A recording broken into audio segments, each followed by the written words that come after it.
Aleluia. Paz do Senhor a todos, boa noite. Deus abençoe a vida dos irmãos, aqueles que estão aqui hoje, que puderam chegar até aqui, e aqueles que não puderam, mas estão em casa, estão participando do culto, estão celebrando o Senhor no seu lar ou no trabalho, em outro lugar, onde quer que estejam, que o Senhor também abençoe a vida dos irmãos.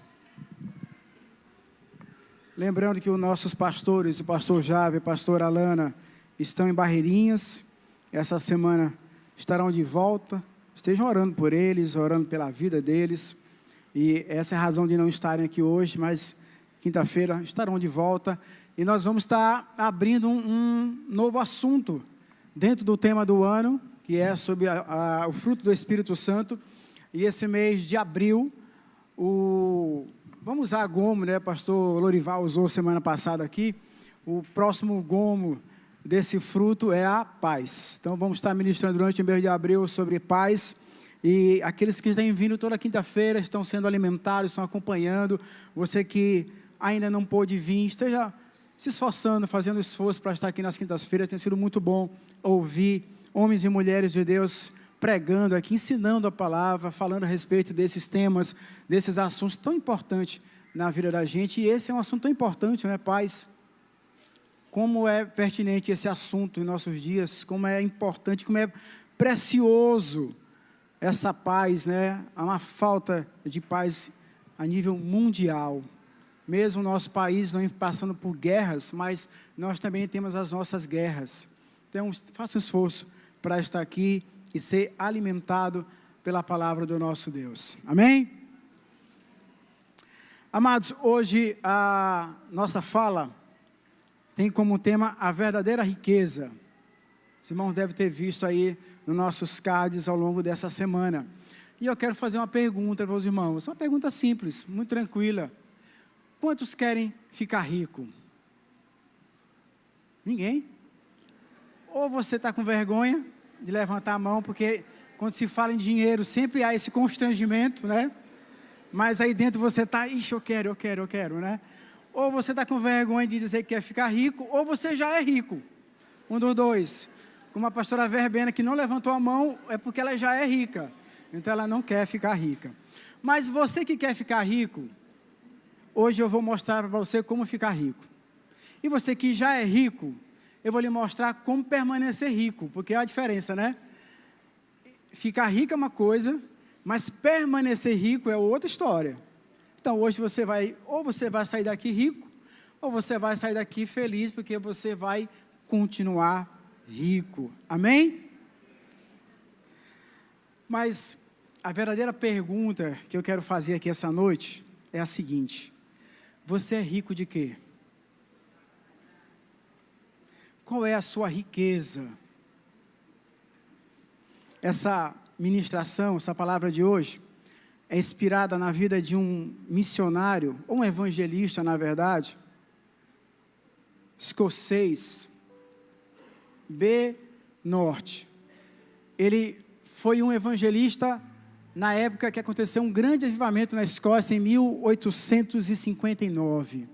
E ele ministrou sobre isso, usando essa parábola de Jesus, registrada em Lucas capítulo 16, a partir do versículo 19. Eu quero convidar você a abrir a palavra do Senhor e ler essa parábola. E é em cima dessa mensagem, deste homem de Deus, que eu quero ministrar hoje, inspirado nessa palavra dele também. Lucas capítulo 16, a partir do versículo 19.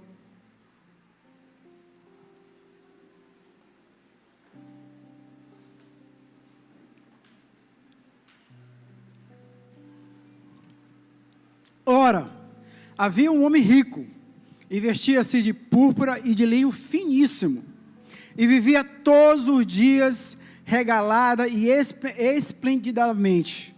Havia também um certo mendigo, chamado Lázaro, que doente, cheio de chagas, vivia à porta daquele, e desejava alimentar-se com as migalhas que caíam da mesa do rico, e os próprios cães vinham lamber-lhe as chagas. Chegou o dia em que o mendigo morreu, e os anjos o levaram para junto de Abraão. O rico também morreu e foi sepultado. Só até aí por enquanto. A parábola do homem rico e Lázaro. Todo mundo conhece, ou quem já leu a Bíblia já ouviu falar a respeito dessa parábola. Mas a parábola do homem rico e Lázaro é uma das mais impactantes de Jesus. Ela nos confronta com a realidade da vida após a morte e a importância da nossa condição espiritual aqui na terra. Que essa mensagem nos faça refletir sobre a verdadeira riqueza e sobre a verdadeira pobreza, e como a nossa escolha hoje determina o nosso destino eterno. Amém? Que essa palavra encontre um lugar no seu coração nessa noite, que você saia daqui realmente rico, cheio da presença do Senhor. Pai, muito obrigado por esse tempo aqui hoje. Muito obrigado por tua presença nesse lugar. Nós sentimos a tua presença, sentimos o mover do teu Espírito Santo aqui, enquanto nós estamos louvando, exaltando o teu nome, Senhor. Muito obrigado, porque o Senhor se faz presente nesse lugar. E Deus, e nós queremos pedir agora que teu Espírito Santo que está aqui, fale conosco, ou continue falando conosco, Senhor. Revela a tua vontade para as nossas vidas. Confronta, Senhor, a nossa vida com a tua palavra, no nome do teu Filho Jesus. Aqueles que chegaram até aqui, aqueles que foram atraídos por tua presença, pelo poder do teu Espírito Santo nesse lugar, que possam sair daqui, Deus, cheios de ti, Senhor. Aqueles que estão em casa, que o Senhor também toque em suas vidas de uma forma sobrenatural. Tudo isso para a honra e glória do teu santo e poderoso nome. Amém? Amados, a palavra de Deus dá um breve resumo da vida e da morte de dois homens. Um rico e o outro era pobre. Na verdade, mendigo mesmo, certo? E não há menção alguma do funeral do mendigo. Se você ler a parábola depois, com calma, você vai perceber que não tem nenhuma menção ao funeral daquele mendigo. Ninguém lhe prestou homenagem, ninguém foi no seu enterro, não teve aquela festa toda, nada disso. Não teve honra humana, mas a palavra de Deus diz algo impressionante. Você percebeu na leitura da parábola? Que quem deu honra àquele homem foi o próprio Deus. Diz aqui que ele morreu e foi levado pelos anjos, para onde? O céu. Olha que coisa sobrenatural. Aquele homem morreu, não teve honra de ninguém na terra, mas diz a palavra que o próprio Deus honrou, e os anjos levaram aquele homem ao céu. Eu vou desse jeito também. Você crê que você vai assim também? Eu vou desse mesmo jeito. Eu vou morrer e os anjos vão me levar ao céu. Você crê assim? Sabemos também que o rico foi sepultado. E aí, sem dúvida, por ser rico, você imagina a pompa, você imagina o esplendor, né, daquele funeral, porque era um homem rico, claro, então ele podia pagar um funeral como aquele. Mas enquanto o funeral acontecia, e nesse funeral, você sabe, já foi ensinado aqui muitas vezes, que naquele tempo quem tinha dinheiro podia contratar pessoas para chorar no seu funeral, chamado de pranteadores. Eram pessoas contratadas para chorar, para gritar, para fazer aquele escândalo todo, uma forma de chamar a atenção para aquele que estava sendo sepultado. E aí, enquanto aqueles homens e mulheres iam gritando e chorando, e aquela coisa toda, aquele funeral pomposo, né, indo até o sepultamento, e no meio daquilo tudo, muita bajulação, claro. Ah, que homem, aquela coisa toda, né, que a gente já está acostumado. Mas alguma coisa deve ser observada aqui. Aonde estava o homem rico que era homenageado? Onde aquele homem estava? Estava lá todo mundo no seu sepultamento, fazendo aquela coisa toda, mas aonde esse homem estava? Jesus nos conta que o rico estava confinado aos tormentos do inferno. Tanto o mendigo como o rico faleceram, mas o julgamento foi diferente para cada um deles. O mendigo morreu e, de acordo com o julgamento de Deus, ele foi imediatamente ao céu. O rico morreu e, pelo julgamento de Deus, ele foi imediatamente para o inferno. A gente aprende, e talvez você creia nisso ou não, mas é a verdade, uma vez que morremos, nunca mais vamos encontrar a misericórdia. Como foi com o rico e com o mendigo, assim será com todos nós. Imediatamente após a morte, nossos destinos serão determinados para o céu ou para o inferno, de forma imutável e eterna. Essa é a verdade e uma realidade. Eclesiastes capítulo 9, versículo 10, escute isso: tudo quanto tiver à mão para fazer, faze-o conforme as tuas forças, porque na sepultura, para onde tu vais, não há obra, nem projeto, nem conhecimento, nem sabedoria alguma. É forte isso. Mas eu quero dar uma pausa e voltar para o homem rico. Vamos conhecer um pouco mais sobre esse homem. O texto bíblico nos apresenta um homem rico que vivia em luxo e ostentação. Ele se vestia de púrpura, linho finíssimo, desfrutando dos banquetes. Diariamente tinha festa na sua casa ou no seu palácio. Sua vida era uma vida de abundância material, muitos amigos. Tudo que ele queria, ele tinha. Tudo que ele imaginava, ele ia lá e possuía, comprava. Não tinha nenhuma preocupação aparente. Ele tinha tudo que o mundo poderia oferecer. Essa era a vida dele, desse homem rico. E você percebe que ele não tem nome aqui? A palavra não diz o nome desse homem, mas fala o nome de quem? Do mendigo, do pobre. Qual era o nome dele? Lázaro. Esse homem tinha tudo, mas faltava algo essencial para ele. Sabe o que era? Ou quem era? Deus. Sua riqueza era a sua segurança, seu prazer era seu Deus. Ele não era um homem mau, e é importante você saber isso. Ele não era um homem mau no sentido comum da palavra. Ele simplesmente vivia para si mesmo, para os seus próprios deleites, ignorando a realidade espiritual da sua vida e as necessidades dos outros. E em contraste a esse homem, tinha quem? Lázaro, um mendigo, coberto de chagas, segundo a palavra, e estava à porta daquele homem rico, desejando as migalhas que caíam da mesa daquele homem. O homem rico não via, não ajudava, e não se importava com Lázaro. Sua riqueza o cegava para a sua própria miséria espiritual e para a miséria que estava ao seu redor.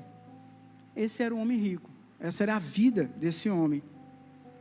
Certo, nós sabemos agora que o homem rico se perdeu, sabemos que ele realmente não foi para o céu, porque a palavra diz isso, mas aqui surge uma pergunta extremamente importante. Eu não sei se você já fez essa pergunta quando leu essa parábola. Qual foi o pecado desse homem? Qual foi o pecado desse homem? Nós sabemos que ele se perdeu, sua alma estava agora atormentada, no inferno. Algo impediu de chegar no céu, mas qual foi o problema? Você já perguntou isso? Quando leu essa parábola, quando ouviu esse texto, já se fez essa pergunta: por que ele não foi para o céu? Qual foi o erro dele? Qual foi a sua dificuldade? Primeira coisa, que não foram as riquezas, caso você tenha pensado isso. Não foi a riqueza, porque não é pecado ser rico. Está aqui a pastora Verbena rica, não é pecado ser rico. Abraão, chamado o amigo de Deus, era um homem muito rico. Davi, um homem muito rico. Salomão, um homem muito rico. José, um homem muito rico. E todos eles morreram e foram salvos, e foram aos céus. Então o pecado desse homem não foi a riqueza, não foi a riqueza que impediu aquele homem de entrar no céu. Qual foi então o seu pecado? A resposta a essa pergunta vai trazer à tona algo que nós conhecemos muito bem, que é o pecado, como eu acabei de falar. O pecado é a causa fundamental da destruição de todas as pessoas que já se perderam ou que ainda vão se perder, infelizmente. E antes de responder a essa pergunta tão importante, eu quero primeiro examinar melhor a condição em que o rico realmente se encontrava, para tirar qualquer dúvida sobre isso. Com relação à sua riqueza, as coisas desse mundo, suas circunstâncias, elas eram as melhores. Na verdade, ele fazia parte de um grupo muito seleto, de um grupo muito pequeno, de pessoas que tinham tudo, diferente da maioria daquelas pessoas daquela época, que não tinham quase nada, ou eram miseráveis ou mendigos. Ele tinha uma condição de conforto, de influência, tudo o que o dinheiro poderia dar. Mas, no que diz respeito à sua alma, à sua vida espiritual, entretanto, amados, o homem rico tinha uma necessidade que era comum a todas as pessoas. Ele tinha uma necessidade que independia se era rico, se era pobre, independia da raça, qualquer coisa. A necessidade dele era a necessidade universal de todos nós. Inclusive, nós também temos a mesma necessidade, independente de quem você é. Ele havia nascido na maior de todas as necessidades. Sabe qual foi? Uma necessidade compartilhada por todos nós, por todas as pessoas que já nasceram nessa terra. O homem rico nasceu sem Deus. Assim como eu, assim como você, nós nascemos sem Deus. Essa era a condição daquele homem, semelhante à nossa condição também. A necessidade de Deus é a necessidade universal de todos os seres humanos. Sejam quais forem todas as outras diferenças entre os povos, raças, neste aspecto todas as pessoas são iguais. Nisso todos nós aqui somos iguais. Todos entramos nesse mundo sem Deus. E se não nascermos de novo no poder ou através do Espírito Santo de Deus, em algum momento entre o nosso nascimento e a morte física, vamos viver e morrer sem Deus. Que coisa isso terrível. Talvez você ainda não tenha entendido o sentido, ou a importância, ou o significado dessa frase, ou desse conceito. Mesmo que você ganhasse o mundo inteiro, seria melhor você nem ter nascido. Isso que diz a palavra. Porque nascer, passar a vida inteira e morrer sem Deus, é uma vida vazia, é uma vida pobre. Pobre não, é uma vida miserável. Nascer sem Deus, morrer sem Deus. Paulo escreve aos novos convertidos de Éfeso, e ele descreve para eles como era antes a vida deles sem Jesus, sem ter encontrado Jesus, sem ter feito uma aliança com o Senhor. E a descrição que Paulo aplica aqui, serve a todas as pessoas, em todas as épocas, e serve para nós hoje. Efésios capítulo 2, versículo 12, olha o que Paulo diz a nosso respeito. Naquela época, vocês estavam sem Cristo, separados da comunidade de Israel, sendo estrangeiros quanto às alianças da promessa, sem esperança e sem Deus no mundo, segundo a minha versão e tradução. Sem Deus. Era assim que eu estava. Eu nasci sem Deus, eu estava sem Deus, essa era a minha condição, essa era a condição daqueles dois homens, do rico e do pobre, e essa era a sua condição quando você veio ao mundo e quando você nasceu. Você estava sem Deus. E essas duas palavras resumem todo esse versículo aqui. Nós podemos resumir esse versículo inteiro com essas duas palavras: sem Deus. A pessoa sem Cristo, amados, é um estranho, isolado de todo o verdadeiro bem. Qualquer outra esperança que porventura tiver para o futuro é totalmente infundada e enganosa. Pois assim que morrer sem Deus, ele também há de se perder eternamente, como aconteceu com o homem rico. Você já pensou isso? Você já imaginou essa situação? Você nasce sem Deus, Você passa a sua vida toda, 20, 30, 40, 50, 60, 70 anos sem Deus, e você morre sem Ele, e aí você ainda vai passar a eternidade sem Ele. Pense nisso um pouco. Esse tipo de pessoa, indiferente às suas condições de prosperidade material, né, é uma pessoa, segundo a própria Escritura, miserável.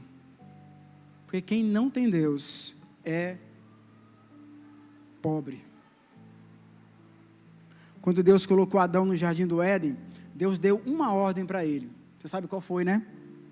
Gênesis 2, 16, 17. De toda árvore do jardim comerás livremente, mas a árvore do conhecimento do bem e do mal não comerás, porque no dia em que dela comeres, certamente morrerás. Adão comeu o fruto proibido, naquele mesmo dia ele morreu. Seu corpo não morreu imediatamente, mas no momento em que quebrou o mandamento de Deus, ele perdeu a vida eterna e passou a ser um morto espiritual.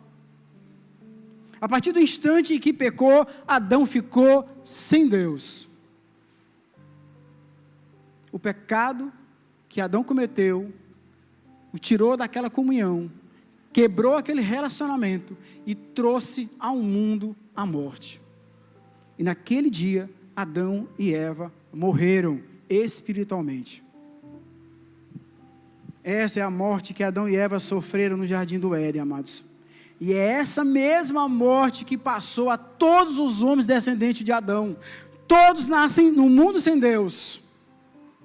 Foi por isso que foi por isso que o Senhor Jesus Cristo veio e deu a sua vida, morreu para nos redimir da morte, amém?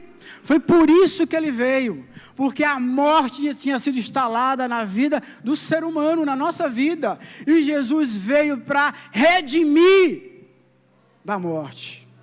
Estar sem Deus é estar morto, mas para aquele que tem Deus, a morte, Deus. Enquanto o mendigo só tinha Deus, só.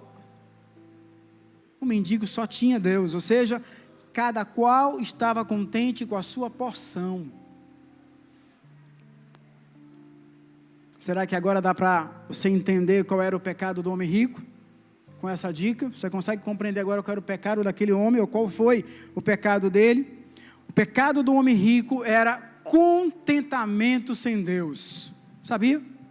Contentamento sem Deus, nascer sem Deus, essa foi a maldição dele. Contentamento sem Deus, esse foi o seu pecado. Amados, nós não nascer sem Deus, mas nós escolhemos viver sem Ele. Concorda comigo? Ninguém escolheu nascer sem Deus, porque você nasceu e pronto. Então, não teve escolha, mas você tem o poder, a capacidade, a oportunidade de escolher passar a vida sem Ele. Concorda comigo? Então, esse homem, ele escolheu não buscar a Deus. Ele estava contente com aquilo que ele tinha. Se você estiver contente sem Deus nesse mundo, a maior maldição que há estará sobre você. Se você estiver sem Deus, quem é que está reinando então em você? Porque se você não tem Deus, que é o Senhor, quem é que está reinando em você? Você mesmo? Mas isso é mentira, nós não temos condições de reinar, não temos condições de mandar nem nós mesmos. Então, se não é Deus que está reinando, quem está reinando é Satanás. O príncipe da potestade do ar, do espírito que agora atua nos filhos da desobediência, como diz Efésios capítulo 2, versículo 2. Ou seja, se não é Deus que está em mim, se não é Deus que eu estou servindo, se não é Deus que eu estou obedecendo, então quem está em mim, quem está sendo o Senhor da minha vida é Satanás, segundo a palavra de Deus. E essa afirmação, amados, não é exagerada. Se você estiver contente sem Deus, você está mais perdido do que você imagina. Você não faz ideia de quanto você está perdido. Eu lembro de uma ministração de Juliano Sul, né? Líder do Ministério Livres, e ele falava sobre o amor às coisas. Eu nunca esqueci essa ministração dele. Falava sobre amor às coisas, baseado no texto de Mateus, capítulo 6, versículo 19, que diz assim: que não devemos nos preocupar com o dia de amanhã, que não devemos andar ansiosos por coisa alguma. É o que o texto diz, né, de Mateus 6, 19. Nós crescemos, amados, em um mundo onde somos ensinados a valorizar coisas, mas as coisas, e quando ele fala de coisas aqui, ele está falando de roupa, de comida, de brinquedo, de viagem, de carro, de casa e etc. Tudo isso, essas coisas não são a demonstração de amor, mas nós mudamos esses valores. Para nós, as coisas é uma demonstração de amor. E o Senhor está dizendo: não valorize as coisas. E como nós demonstramos o amor hoje pelas pessoas? Dando coisas.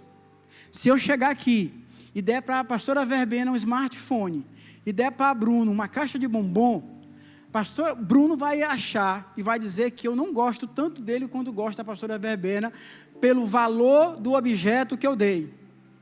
Não é isso? Nós medimos o amor das pessoas através das coisas. É a nossa realidade hoje. Então a pastora Verbena vai dizer que eu gosto mais dela só porque eu dei o smartphone, apesar dela não precisar de smartphone, porque ela é rica, né? Mas se eu der o smartphone para ela, ela vai achar que eu gosto mais dela, e Bruno vai se achar o mais coitadinho de todos, vai dizer que eu não gosto dele, que eu não me importo com ele, porque simplesmente eu dei uma caixa de bombom para ele. Aqui não vai ser medido a minha atitude, o que vai ser medido é o valor do objeto. Falar que amo alguém não basta hoje, é necessário o quê? Dar coisas. Só falar que ama não basta. O problema de viver num mundo onde as coisas são mais importantes é que corremos o risco, amados, de vivermos o tempo todo frustrados. Porque a verdade é que você nunca vai ter tudo que você quer. E não esqueça, não somos mais desse mundo, amém? Não esqueça isso, nós não somos mais desse mundo, nos tornamos cidadãos do céu, e como tais, não podemos nos deixar corromper, não podemos deixar de valorizar os princípios, os valores do céu. Essas coisas sim são importantes e valiosas. O problema das coisas é que elas roubam o nosso tempo, desviam a nossa visão das coisas que são realmente importantes. Para onde os teus olhos estão olhando? Para onde você está olhando? Onde está o seu coração? Onde está teu coração? Quais são os desejos mais secretos que você tem? Responda essas perguntas e você vai saber o que é precioso para você, o que é valioso para você. E eu quero convidar você a ler 1 Timóteo 6, capítulo 6, versículo 7. Olha só o que diz a palavra de Deus. Esse é um dos textos mais lindos que eu acho na palavra do Senhor. 1 Timóteo 6, 7. Porque nada trouxemos para esse mundo, e manifesta que nada podemos levar dele. Tendo, porém, sustento e com os que nos cobrimos, estejamos com isso contentes. Mas o que querem ser ricos caem em tentação, e em laço, e em muitas concupiscências loucas e nocivas, que submergem aos homens na perdição e ruína.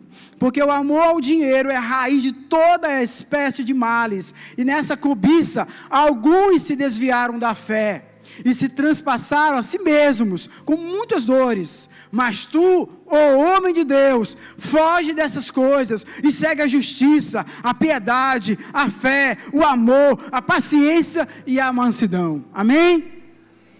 Quem é você dessas duas pessoas aqui? Quem é você dessas duas pessoas? São esses que nós estamos ministrando durante todo esse ano, né? Estamos falando sobre esse fruto. Qual é o maior mandamento que o Senhor nos deixou? Amem as pessoas, amem ao Senhor, não amem as coisas. Esse é o grande mandamento.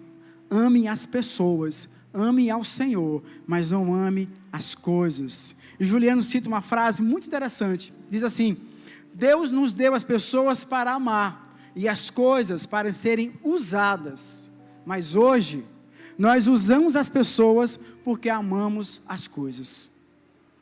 Verdade ou mentira? Da mesma forma, nos relacionamos com Deus. Sabia disso?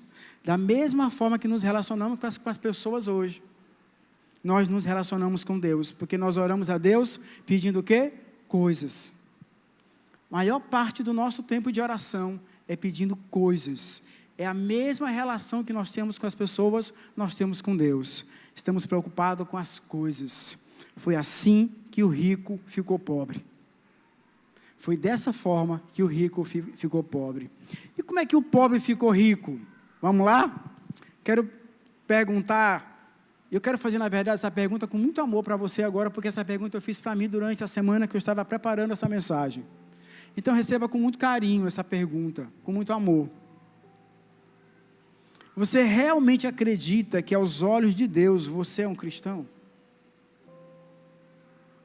Você acredita que aos olhos de Deus você realmente é um cristão? A pergunta não é se você é moralmente responsável, um bom pai, uma boa mãe, um bom vizinho, não é se você é honesto e justo nos seus negócios, ou se cumpre fielmente os deveres religiosos, os deveres religiosos. Muitos fazem isso, não é? Quantas pessoas fazem isso e não nasceram de novo? A grande pergunta é, você tem Deus? Porque nós começamos falando aqui que nós nascemos sem Deus, mas você tem Deus já? Você consegue responder isso para você? Você tem Deus? Entenda, você não nasceu com Ele. Quem tem Deus é porque teve um segundo nascimento, aleluia. Nasceu outra vez pelo poder do Espírito Santo, e esse mesmo Espírito veio sobre nós, e Cristo começou a ser formado no nosso interior, e pela habitação do Espírito, nos tornamos santuários de Deus, amém? Isso que aconteceu com quem já recebeu Deus, com quem já tem Deus, reconheceu seu estado, seu lugar de pecador, reconheceu que precisava de Deus, convidou o Senhor para morar dentro de você, o Espírito Santo veio, passou a habitar em você, o caráter de Cristo está sendo formado, e aí esse corpo, esse lugar, passou a ser a habitação de Deus. Então eu posso dizer que eu tenho Deus, se eu passei por esse processo, aleluia. O objetivo da obra de Cristo na terra foi abrir um caminho pelo qual não só o homem pudesse se aproximar de Deus, mas também onde Deus pudesse ter acesso ao homem. Foi o pecado que impôs a barreira entre nós e Deus, amado. E para remover essa barreira, Cristo morreu e ressuscitou. E próximo domingo, é domingo de Páscoa. Eu quero convidar você a estar aqui. Traga sua família, seu vizinho, seu amigo. O Ministério de Adoração está preparando um grande culto de celebração para falar e mostrar exatamente isso aqui. O sacrifício do Senhor Jesus, a morte e a sua ressurreição por amor a mim e a você. Então não perca, próximo domingo às 18 horas, chegue cedo para você encontrar lugar. Jesus derramou o seu sangue para satisfazer as exigências da justiça de Deus contra o homem. Pelo sacrifício de si mesmo, amados, Deus abriu um caminho para o qual pudesse voltar ao homem. Deus expulsou Adão por causa do pecado. E como está sendo Deus a morrer, Adão morreu. Mas Deus volta aos descendentes de Adão.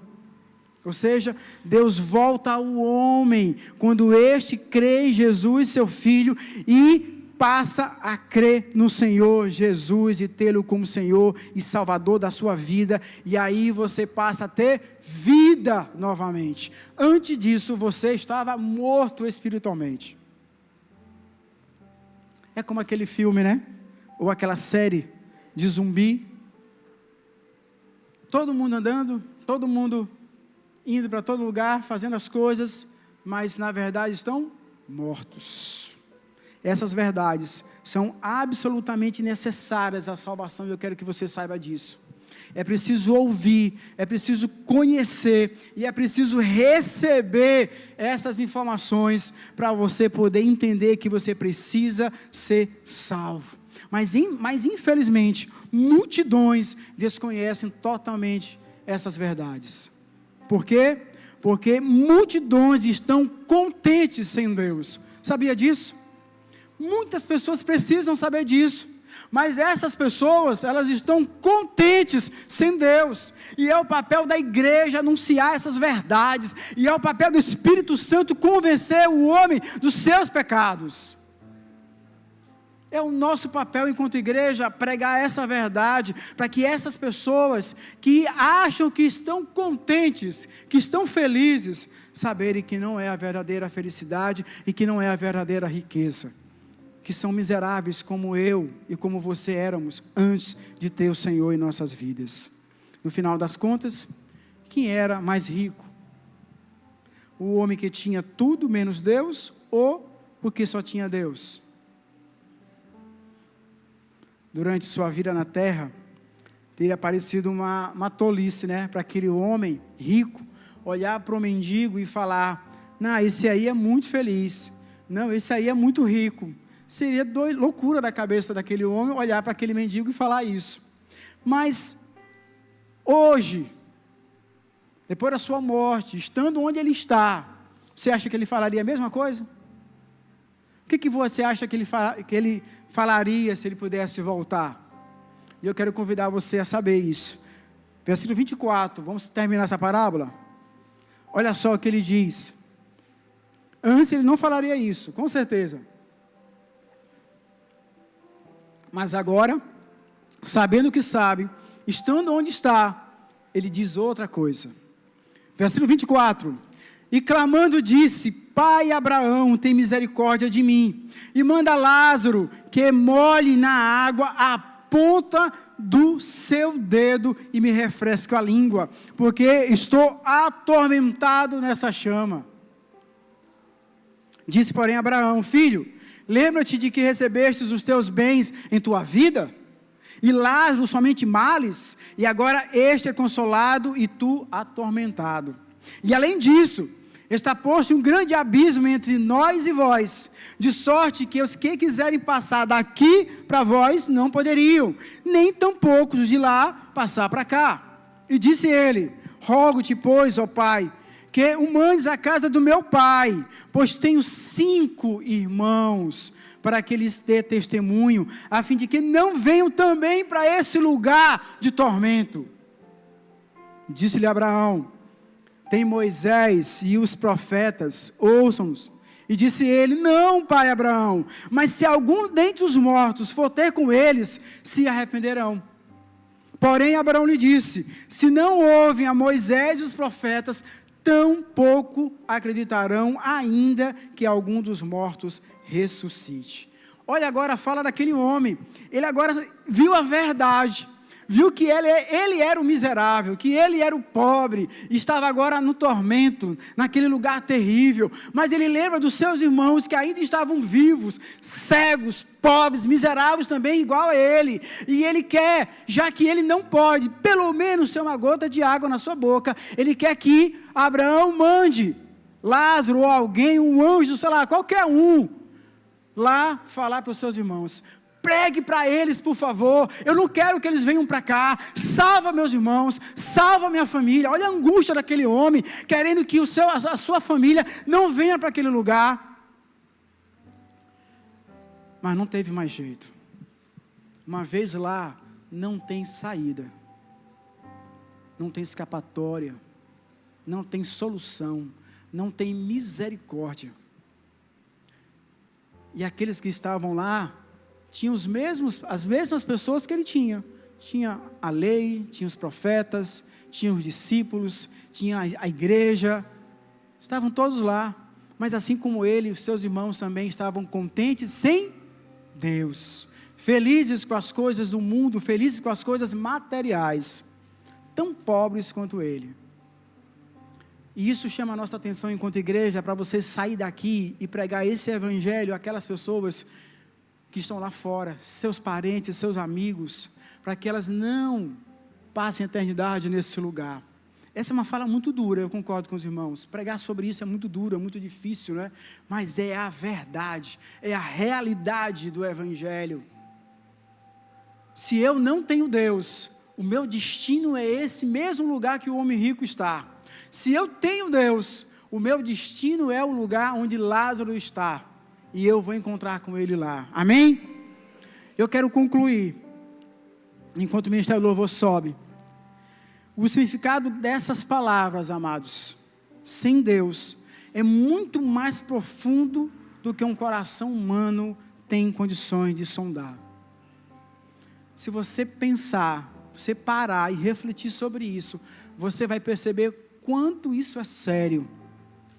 É uma lição que todo homem vai ter que aprender. Ou vai aprender agora, ou vai aprender depois, na próxima vida. Aqueles que aprenderam aqui são chamados de bem-aventurados, amém? Se você já aprendeu essa lição, você é um bem-aventurado.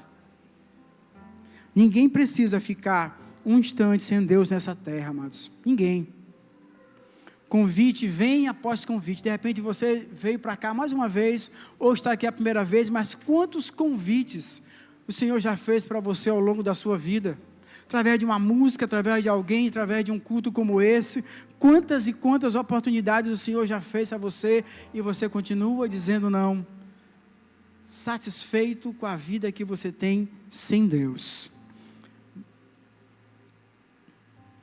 A pessoa que nunca tem sede de Deus, aqui, ela vai ter sede de Deus imediatamente após a sua morte. E vai ser uma sede terrível, como aquele homem tinha. Uma pessoa sem Deus possui uma alma vazia. Sem Deus, o homem vai buscar preencher esse vazio com todo tipo de coisa, como diz o texto. Drogas, sexo, dinheiro, poder, prosperidade, esporte, hobby, realizações no relacionamento, estudo, enfim. O problema dessa busca de satisfazer essa sede com essas coisas, é porque essas coisas não matam a sede que você precisa, que o homem precisa. Satisfaz somente a carne e os desejos, como diz Efésios capítulo 2, versículo 3. Agostinho disse algo muito interessante. Olha só o que Agostinho diz sobre isso. Tu nos criaste para ti mesmo, e nossos corações vivem inquietos, enquanto não acharem repouso em ti. Sempre buscando, nunca satisfeita, a alma vazia vai de objeto a outro, sempre incapaz de achar algo que consiga preencher o vácuo do tamanho de Deus que existe no seu coração. Essa é um texto muito verdadeiro, é uma fala muito verdadeira. E é porque é assim que nós somos, é assim que nós passamos a vida. Era assim que eu passei a vida durante um tempo, buscando satisfazer com outras coisas. Mas o dia que o Senhor Jesus me encontrou, o dia que eu permiti que Ele viesse habitar em mim, esse vazio foi preenchido, foi cheio, foi satisfeito. Então hoje eu posso dizer que eu sou rico. Não das coisas materiais, mas rico espiritualmente, rico das coisas do reino de Deus, rico daquilo que vem do alto, amém? Você é rico também? Quantos aqui são ricos? Levante sua mão, aleluia. O inferno é um lugar terrível para se aprender essa lição, amados.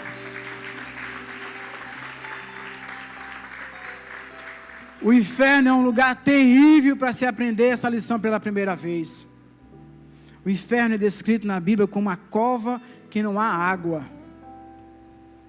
Lucas 16, 24. O inferno é um lugar onde não há água. Cristo veio à terra numa missão de misericórdia e veio saciar a nossa sede, veio matar a nossa sede, como Ele fez e falou para aquela mulher no poço, no Evangelho de João, que todo mundo conhece. Por amor a Cristo, Deus dará o seu Espírito Santo a todo aquele que pedir. A pessoa que quiser escapar do destino do homem rico, precisa estar consciente do pecado do homem rico, que foi contentamento sem Deus. Você está contente sem Deus? Eu lamento, porque não há contentamento sem Deus. Quero convidar você a ficar em pé, por favor. E eu quero encerrar essa fala lendo o Salmo 63. É um salmo lindo. Acompanhe, por favor, a leitura desse salmo, e logo depois nós vamos orar. E eu quero convidar você a fazer uma oração muito especial nessa noite. Salmo 63 diz assim: ó Deus, Tu és o meu Deus, eu Te busco intensamente, a minha alma tem sede de Ti, todo o meu ser anseia por Ti, numa terra seca, exausta e sem água. Eu quero contemplar-te no santuário e avistar o teu poder e a tua glória. O teu amor é melhor do que a vida, aleluia. Por isso os meus lábios te exaltarão. Eu te bendirei enquanto viver, e em teu nome levantarei as minhas mãos. A minha alma ficará satisfeita como do rico banquete, com lábios jubilosos a minha boca te louvará, aleluia. Quando me deito, lembro-me de ti. Penso em Ti durante as vigílias da noite, porque és a minha ajuda. Canto de alegria à sombra das Tuas asas. A minha alma pega-se a Ti, a minha mão direita me sustém. Aqueles, porém, que querem matar serão destruídos, descerão às profundezas da terra, serão entregues à espada e devorados por chacais. Mas o rei se alegrará em Deus. Todos os que juram pelo nome de Deus o louvarão, mas as bocas dos mentirosos serão transpassadas. Aleluia! Vamos celebrar o Senhor. Eu quero convidar você a cantar. Quero convidar você a abrir a sua boca e exaltar o nome desse Deus maravilhoso. Se você é rico, se você crê que você tem a maior riqueza de todo esse mundo, cante, exalte ao Senhor, independente da sua luta hoje, independente da sua situação financeira, independente da angústia que você está vivendo. Mas saiba de uma coisa: você é rico, aleluia. Você é cheio de Deus. Quem tem Deus é rico. Quem tem Deus tem tudo. Então entregue toda a sua dor, entregue toda a sua angústia, entregue toda a sua dificuldade nas mãos daquele que é poderoso. Vamos louvar e exaltar esse Deus poderoso. Senhor Deus, nós buscamos Tua presença nesse lugar agora, e nós estamos aqui nos colocando diante de Ti, Senhor. Primeiro reconhecendo a grande riqueza que o Senhor nos deu, a grande alegria que o Senhor nos deu. Muito obrigado, ó Pai, pelo sacrifício do Teu Filho Jesus. Obrigado porque o Senhor criou um caminho, o Senhor abriu uma porta, o Senhor construiu uma estrada para que pudéssemos voltar à vida, porque todos nós estávamos mortos, Senhor. Nascemos sem Ti, nascemos sem a salvação, mas o Senhor nos deu essa alegria de poder te encontrar. O Senhor criou um acesso maravilhoso através da cruz do Teu Filho Jesus, e nós olhamos para nós, Senhor, na força do Teu Espírito Santo, que nos ajuda a reconhecer a nossa fraqueza, o nosso pecado, a nossa dependência. E o Teu Espírito Santo, Deus, nos ajudou a olhar para nós mesmos e ver a nossa condição, e poder voltar para Ti, Senhor, poder aceitar o Teu Filho Jesus como Senhor Salvador de nossas vidas.